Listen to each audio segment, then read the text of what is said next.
Hello, everyone, and welcome to This Week in Hospitality Marketing, live show number 576. I'm your host, Lauren Gray. Thanks so much for joining us on this middle of August. So, with the heat of the weather that's going on and all the things that are happening in the political world of the world and so forth and so on, we have all these ebbs and flows of demand to our summer market and what is expected and what's happening behind the scenes when it comes to finances for people and what have you. But doesn't slow down the busyness that all of us have. We are in the preliminaries of a budget season for us, as we always like to joke that our industry has a season associated with budget. August is the time of aggregation of data, which we'll talk a little bit more about in particular, but technology-wise, that's become an easier process, given the fact that we have more useful tools to help us aggregate and segment out the data that we're looking for of most interest, and then take it and begin to understand what we want to do for molding for 2027. We kind of create a self-fulfilling problem, though, that as we have become able to incorporate more data in our evaluation of our budgets, we have added exponentially the data to doing what we do. And for that reason, we create a burden to ourselves where we keep putting more into the machine, hoping to get more information out of it. It allows us to have a better perspective of things, but it also allows us to create greater confusion, paralysis of choice, the chaos that's associated with knowing too many variables to really have a better, clearer picture as to what we're making a decision on. So to that end,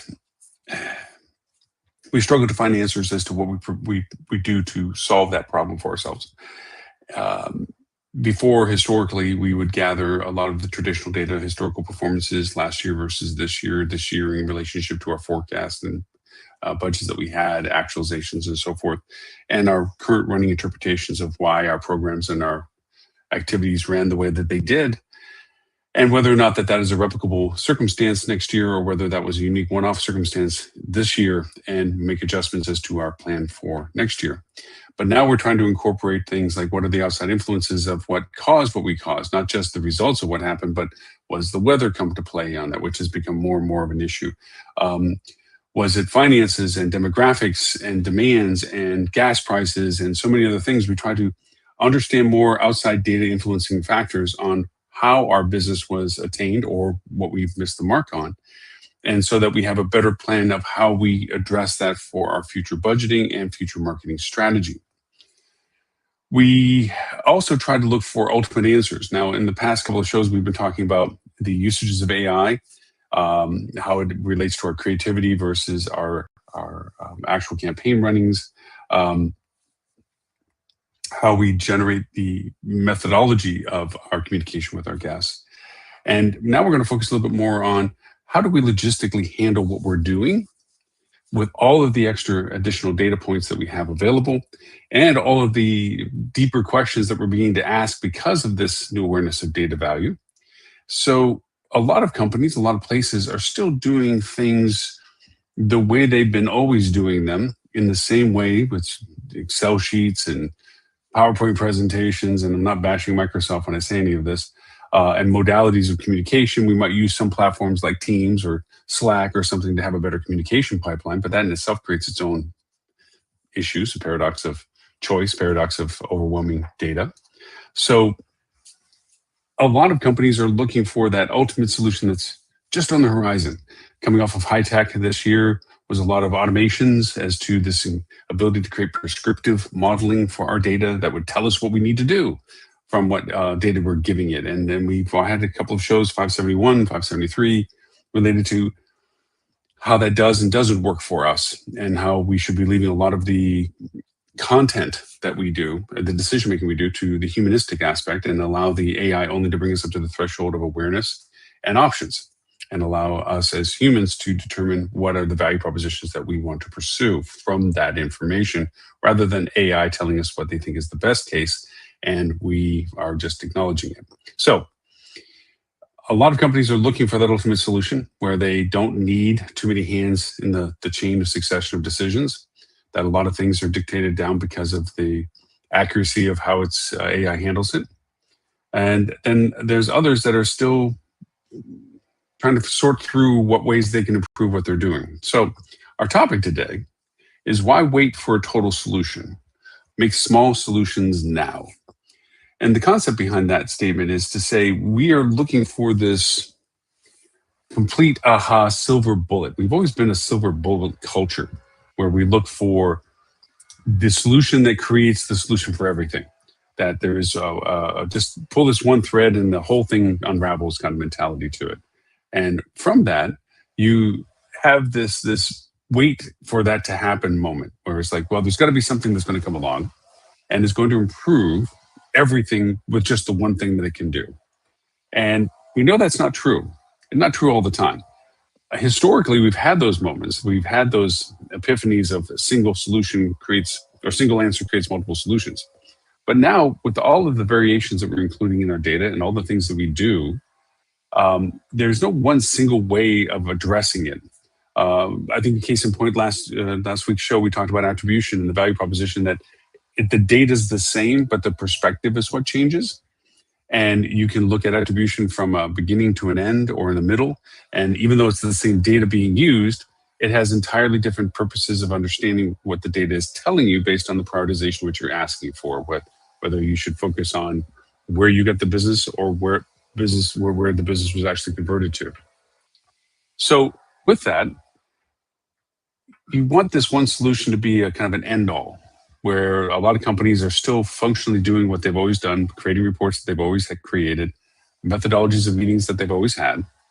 And they're wondering why they're being bogged down as they keep adding and combining more and more responsibilities to the same people that were already burdened with how they were handling what they were responsible for already. I see so many times decision modeling within clients, organizations, and so forth of incredibly talented people being forced to step past a good solution simply because they don't have the affordable time to focus on it. That they have a need to improve the long-term solution to a current problem, but all they have resources and time for is just solving the current problem, band-aiding the current issue, knowing that it doesn't solve the long-term issue. We've often talked about on the show, and I've had it for years for what I do, that every problem is actually presenting two problems at the same time. The current situation that's created the problem and the long-term problem that you need to solve so it doesn't recur again. And a lot of organizations, to keep themselves financially in the black, omit the resource potential to create larger solutions, to fix the machine rather than just simply repair the machine or band-aid the machine or maintain the machine, even though it's not going to keep being able to handle all that it's supposed to do, until it finally cascades and breaks and there's the I told you so's and we need to redo the whole system and what have you. And even then, some companies are not in a position to do that. And all they do is they pick up the pieces and try to hobble together a move forward solution. That's what the problem exists of. And there's this idea on the horizon that coming along is going to be a solution that just cleans all this stuff up at once. This is going to do it. And so far, that glowing light, that light at the end of the tunnel, is AI. AI is going to miraculously at some point create this buzzword day, synergistic, dynamic, all-in-one, capable functionality, dropped on my doorstep, plug it in, and it just does everything that I need to do that I wasn't able to get done before. And there are companies that are waiting for that. There's companies that don't even have the time to consider that option because they're so buried in the day-to-day of what they're currently responsible for and doing that they can't see past that. All it is about fulfilling current obligations, fulfilling current problems, and tackling the constant barrage of problems and issues and tasks on a daily basis. Many times they would like to be creative. Many times they would like to be able to spend time and nurture and cultivate a program that improves long-term solutions. Instead, they are faced with a list that they started the day with from the day before, and it's immediately compounded by the list that's being added to it the day of. Now that I've painted the dark and bleak picture to this whole process, I want to talk a little bit about why I'm referring to it in these tones. And that is, there is no cavalry over the hill for these a lot of times. Every year we're at the Golden Carrot where we're like, okay, give me your wish list of what you would like.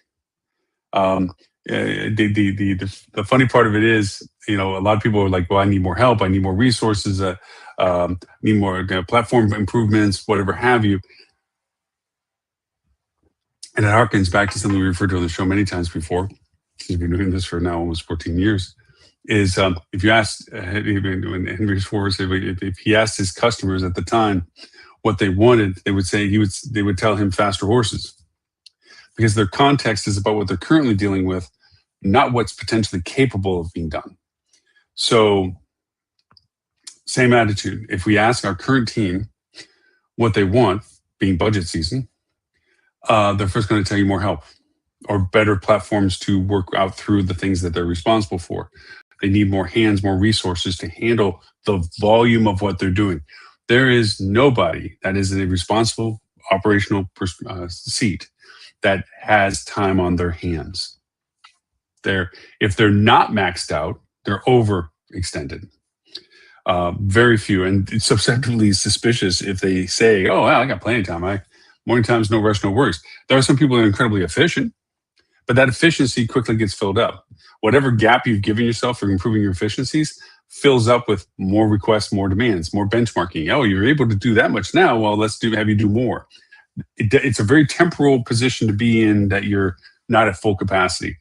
Everybody, and to be a good business model, you want all of your resources to be fully utilized. We're not condemning the machine, but what happens is we're condemning the persistence of using a machine that is outscaled for what you're asking it to do.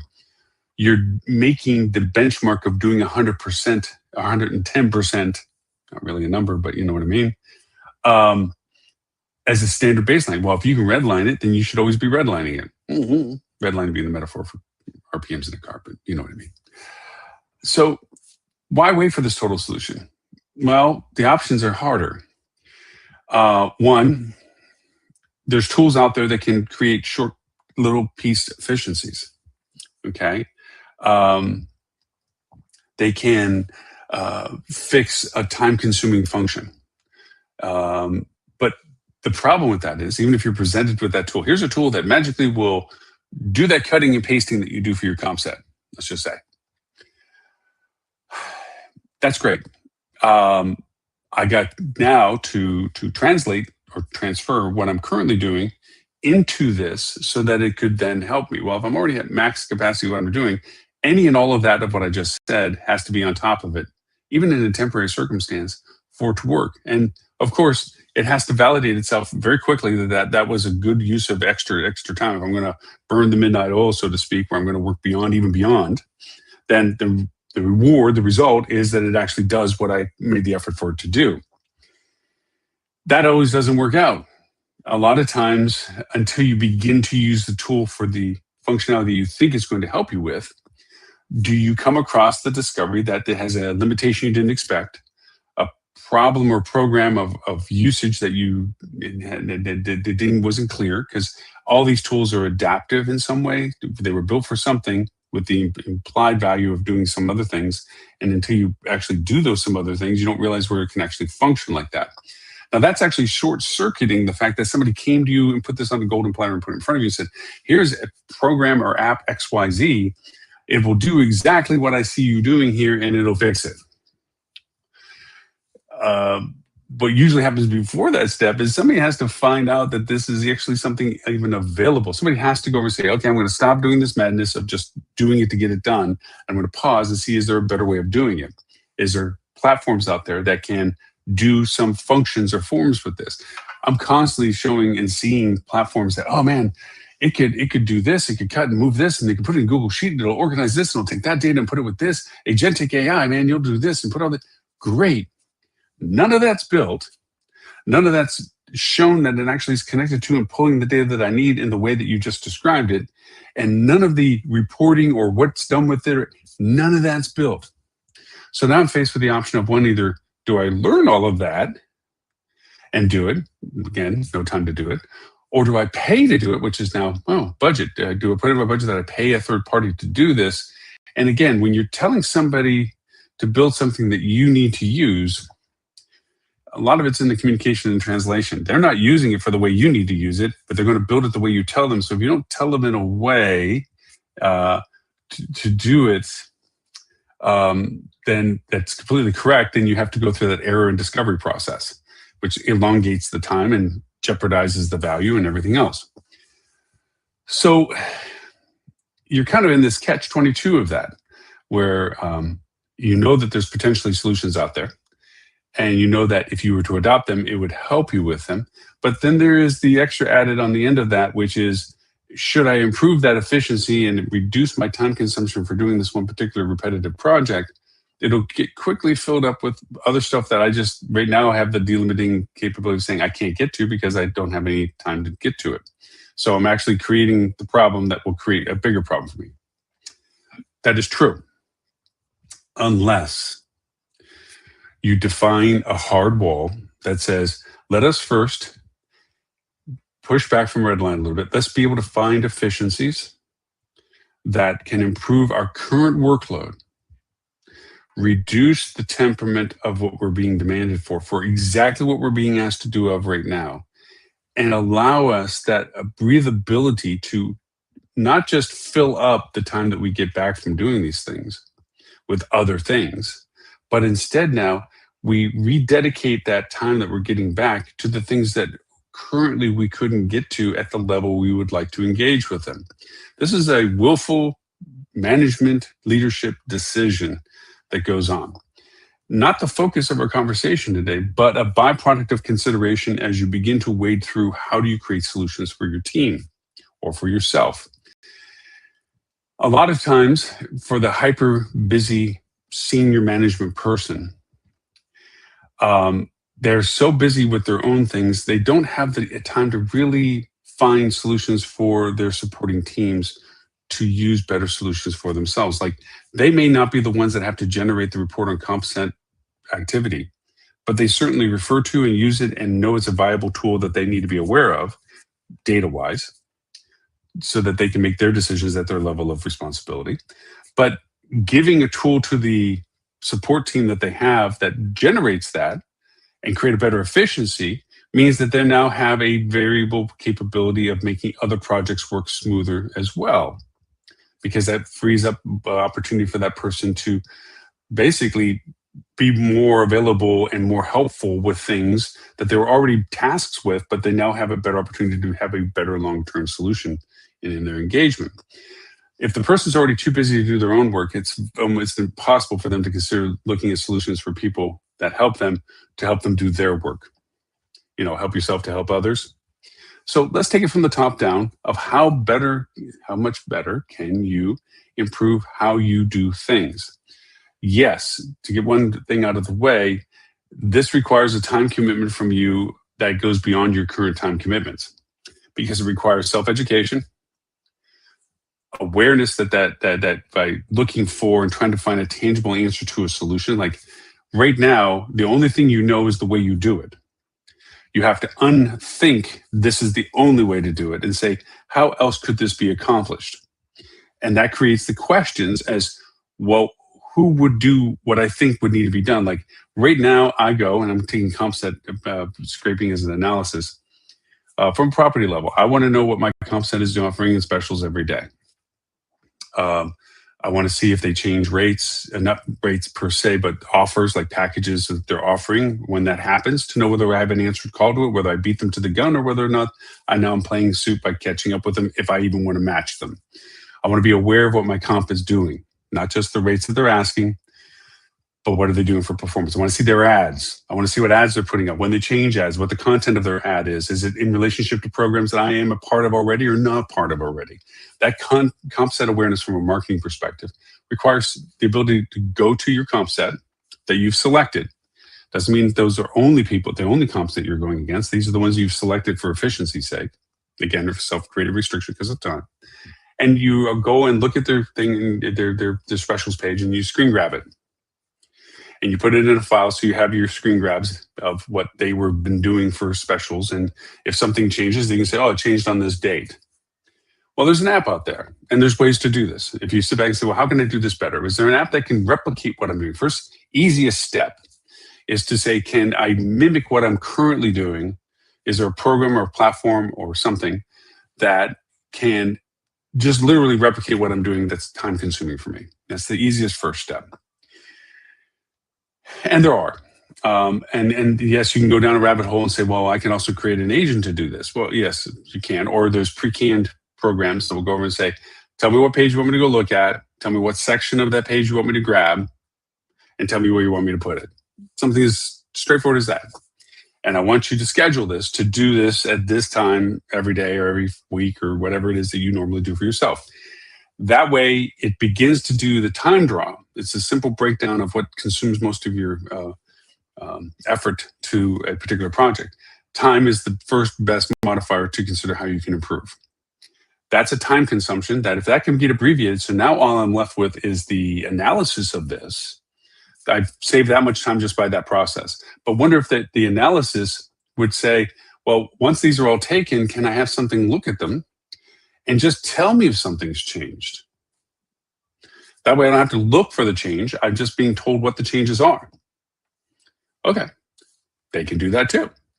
And then maybe you break into the, well, just tell me if this is a change that doesn't match what I have. So in other words, you're taking that and now you're saying, well, do I already have that or don't have that? Why not make the next step of replicating what you normally do and say, well, it's a function. It's not me. There's no decision to this process. This is just a process to say, go look at what my competitors are doing, take that information, put it here, show if there's any changes from what they did to what you just pulled, and then also see if I'm matching everything that I already have. If there's something that doesn't match, well, let me know. Now what you've done is take a process that was time consuming at every step we just described and had something do all that time consumption aspect and produce the result, which is what you're responsible or what you need to do, which is that important? Is that actionable? If it isn't, great. Then I can see that that's fine. That's not one of the packages I wanted, or that's not what I wanted to do, or wow, how did they get involved with that event? We've been fighting to get in there. They're ahead of us. Maybe we need to do something. That actionable decision-making, human process to that is really the ultimate nascence of what you need in that whole process. Or you could be continually waiting with what we get this horizon thing with AI, that whole thing is going to be a part of a whole bigger thing where it's going to keep track of all that plus a dozen other things that go on. And it's all going to magically be put together. And it's going to tell you, hey, Lauren, you need to add this special campaign because it's in your market from this competitor, and you need to do it at these prices because this matches this competitor, and it's going to have to be started at this time because that's when this competitor starts.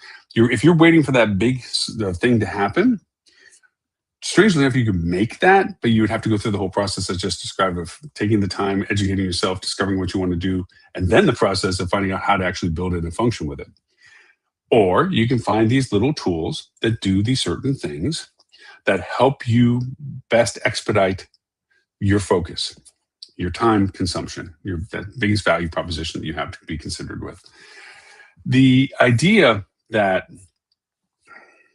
waiting for larger solutions, like financially deciding like, well, look, I can buy this app for this price and pay this monthly fee for it, and it's then it's going to get very expensive. The more and more I use it, it's going to get more expensive. The more and more I distribute it, or whatever it is, and it's going to bust my budget because it's going to grow past what I originally could allocate for it. Or I could wait for us to throw on the pile all the things that we'd like a larger solution to provide, and introduce that as a major, capital expense, maybe. Into our tech stack to better do a lot more things. The problem is that the gap point between making that decision and waiting for that big thing to happen, you're still bleeding all of your efforts into the traditional ways and your logistic issues. The part that needs to be now in August is not so much the accumulation of data for the designation of budgets. That's a given. That's happening in our lives every day this week, this month in particular. We're looking at and gathering basically our budget, our forecasts, and our actuals. And then we're looking at implying factors of things that happen in cycle where we went above expectation, below expectation, or at expectation. What created those variances? We're going through that discovery process. And then we're going to go into the replicable, non-replicable conversation. Is this a repeatable circumstance, repeatable demand event? Now we're going to put those on the board for next year to know that these are assignable values and what lessons we've learned from this year that we need to apply next year. All that's going to happen or naturally anyway. What isn't going to happen is the evaluation of the process of that for improving how we do business next year. What will happen is people that came from high tech and everything else are going to talk about exposure to applications and tech stacks, and vendors that are smart and well-timed are already beginning to pressure and communicate with their clients or future clients, their new expanded services, their new expanded functionalities of what they can do. They're also going to go over and create fear factors where they're going to talk about things that you need to be concerned about now in the future that you weren't concerned about here in the present. Things that are growing, like generative AI discovery, generative AI exposure, generative AI advertisement, your presence in the answer box, where before you knew about it, but it wasn't such a predominant issue because it was a slow percentage of activity. Now it's a dominant thing of concern. You know, the buzzwords and things that get pushed around so much. The idea of fixing small, specific things compared to waiting for large, grand solutions is that you're really trying to automate the friction points. What are the things that really drag down the process to the end solution that you need? What are the things that are the most time consuming? What are the things that are the most the hardest to be able to be disseminated to a variety of people? We know for a fact that well-informed organizations work better towards similar goals than misinformed or poorly communicated in places that have the leadership aware of their goals, but most of the team is unaware of the purpose of what's being done. They don't succeed as well. So knowing how well you can get things working where people understand what you're saying, if a senior exec came into a property and talked about global market shifts and global impacts on travel and global discoveries, and they're sitting, dude, that's great. I know all that's happening, but you're talking about a fractional impact to us at our property. Today, I'm more worried about the road outside not having cones on it from a repaint job, or whether my housekeeping staff came in today, whether I have issues with that, whether the weather's going to turn bad today, and whether or not my group pickup is at pace. That's the reality of a property. So giving tools that help and function with the things that are most relevant to everybody in the organization is more valuable, even when they're small and specific. Like at a property level way back when, I used to say that we spend more time reporting what we're doing than we are actually doing what we say we're reporting on.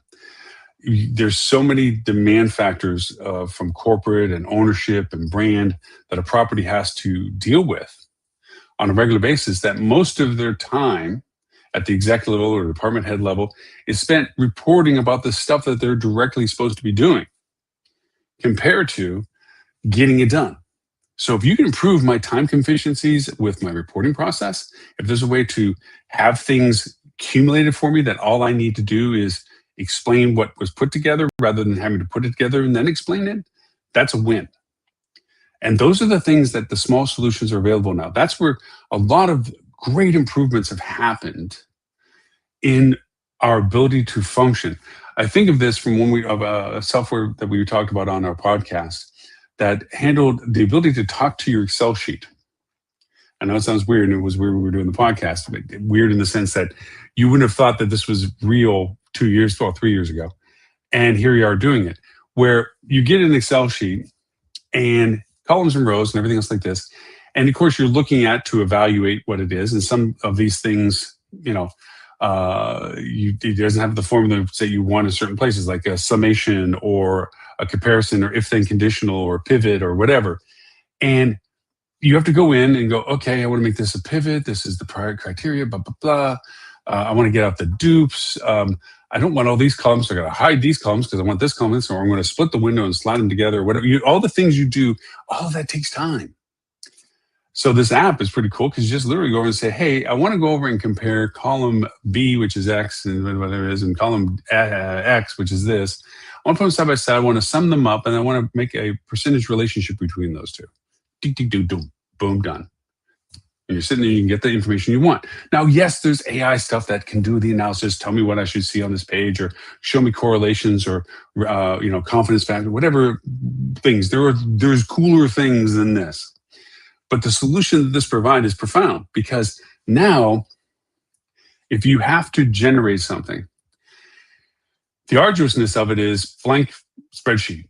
We all start with that. It's almost like writer's block. How many extra columns should I leave? Wow, and formulas. Okay, once I do that formula, I'm going to have to replicate that. So I got to drag that all the way down. Did I drag it far enough, or now I got to drag it again because I had to add more stuff? Oh, wait a minute, I didn't leave space for that. Should I put that on a new tab because that's actually a summary of that? Should I just make this a worksheet and the other one the user interface? All of that stuff sucks time. And eventually you'll get what you want, but it takes a lot of time to do it. Plus, always, once you've done it, you look for changes and improvements or things that are getting missed, and people get it and say, yeah, that's really cool, but I also wish it would do this. And you're sitting going, oh, dude, I am done with this sheet. Okay, this is it. This is what it does, and you don't want people editing it because maybe it's a point of truth data set. And so you don't want people being able to make their own formulas and stuff in it, whatever. Anyways, this app was just a fun little step functionality that says, oh, okay. I wanted to do this, and I wanted to be on a separate tab. I want you to take this data from the other tab, and I want to put it over here, and I want to compare it to this, and change that color. I want this to be this, and if the numbers go above this, I want it to turn red or green or whatever. And you just tell it what to do, and it does it, which is really cool. Is it free? No. You pay for it, and you pay for the usages of it. The more you ask it to do, the more you pay. Typical credit world we're in, tokens or whatever that you have to work with. But it does it, which makes it fun and fast, because now all of a sudden then, instead of stuck with what you're doing with on a sheet, you can actually change it to what you need it to do, which is one functionality. Another tool we talked about, which was fun, was where you can take a screen grab of, I don't know, a spreadsheet on another platform that doesn't allow you to export it. And you just screen grab the image of it, and then you put it into the software and say, okay, I want you to take this and make it put it in the Google Sheet or an Excel sheet as a functional worksheet. And it'll see it, interpret it. It might ask you to identify how you want it to be columned or rowed. Like, okay, make that a column, make that a row. And poof, and it's now in a spreadsheet. Now you have the data and the information that you wanted from this over here. Oh, crap, that's great. Instead of copy paste numbers or replicate by looking back and forth between screens.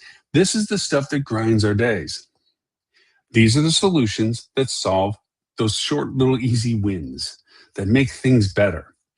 Is the best ultimate solution an interface that can scrape it and do it for you? Absolutely. Do you know how to do it? Absolutely not. Is somebody selling it to you? Possibly, but probably with a bunch of other stuff you don't know whether you need or not. Here's a nice, simple, this works. And maybe with the extra time I have from it working, I'll learn how to make a system that will do it automatically for me, which is one of the investment aspects of the time that you get back. Simply filling with the captured or recaptured, reclaimed would be a better word, I guess, reclaimed time that you have, with only burdening yourself with more work that you're only doing at the best efficiencies you can. Why not take that reclaimed time and reinvest it? So it's a reclaimed reinvestment of time. I'm going to now take the time I'm able to capture because of improving these small fractional improvements, and I'm going to invest it into doing processes even more efficiently. I want to get that reclaimed time number larger and larger, to the point that then I can willfully take on something new. Willfully take time to be creative, willfully take time to go over and solve a deeper long-term solution than just the immediate problem at hand. Willfully take on and say, now that we have this better infrastructure doing these mundane friction-based points that always ate up our time and created issues for us, I'm now able to go over and focus on projects that can improve what we're doing rather than just maintain the functionality of repairing what breaks. That's the real value of looking at the difference of waiting for a total solution versus waiting for making small solutions work now, is make these wins now, improving and reclaiming time, and then reinvest that time to even get better at the efficiencies you're currently doing. Don't just fill the void back up because you came with more workload.